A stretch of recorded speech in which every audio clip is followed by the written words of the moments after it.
Well, things have taken a turn. I'll explain along the way.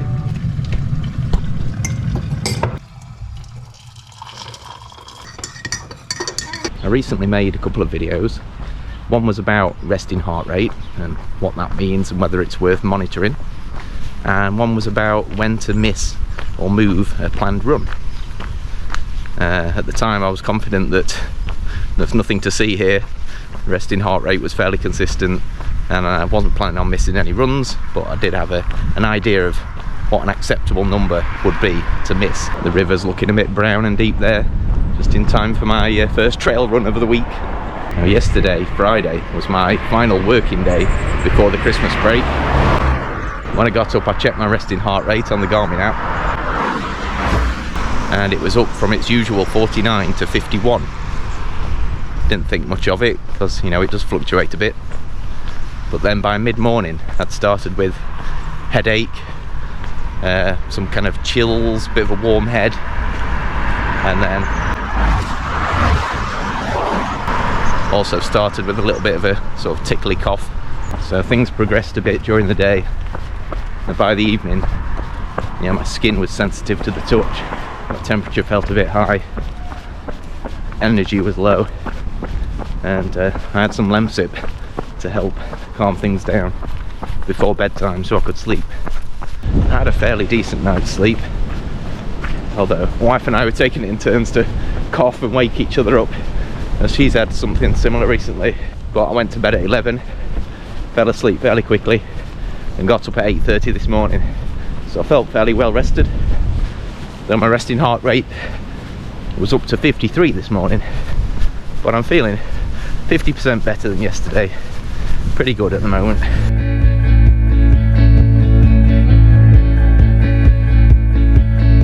I've always considered my immune system to be pretty good. I very rarely get illnesses like this, or stomach bugs, that kind of thing, when they're going around. Maybe 1 or 2 colds a year maximum. So I've done well to kind of hold it off this far, considering how many people have been ill around me. At least 1 or 2 members of my family have had something over the last few weeks at any one point. So yeah, I've managed to fight it off up to now, and I'm hoping that it won't stick around very long either. I'm taking today's 10k easy run very easy. Got the heart rate monitor on and making sure I don't go above zone 2, and just walking when I feel like it.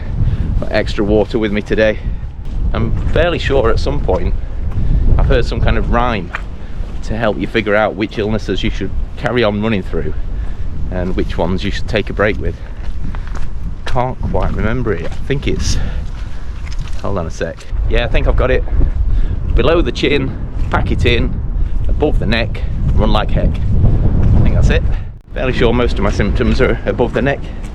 Bit of a runny nose, very occasional sneeze, a little bit of a cough coming out of the mouth, bit of a temperature, mostly in my head, though shivers on most of the body.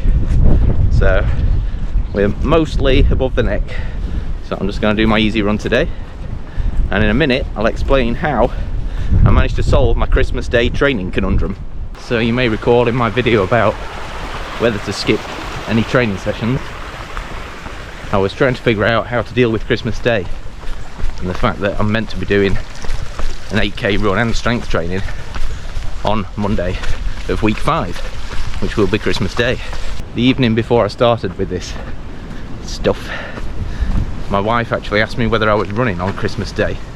So I went away and had a think about whether I could somehow rejig things to make it work better.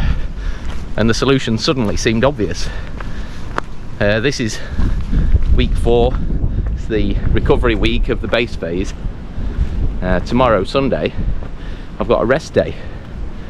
And then the following day is Christmas Day, where I'm meant to be doing the first run of week 5.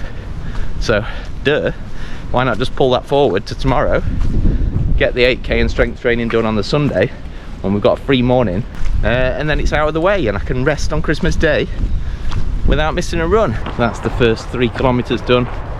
been taking it really easy. Average pace is about 9 minutes per kilometre. Feeling pretty good.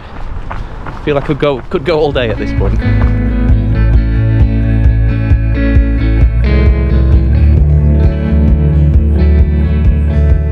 There we go then, 10k easy done. Feeling pretty good at the moment. I know the Lemsip will be masking some symptoms slightly, so I'll see how I feel a bit later. But glad to get that done. The recovery time on my Garmin was 21 hours, which seems okay. Training effect was base, so I think I kept it easy enough. So yeah, see how we are for tomorrow, where I can be prematurely starting week 5, which is the hills and strength phase. I'll get started with that if I'm feeling good. So hope you've enjoyed the video, guys. Thanks for watching. If you would like to subscribe to my channel, it is free. Just press the button and watch the subscriber count go up by 1. Thanks again, see you soon. Spider-Man.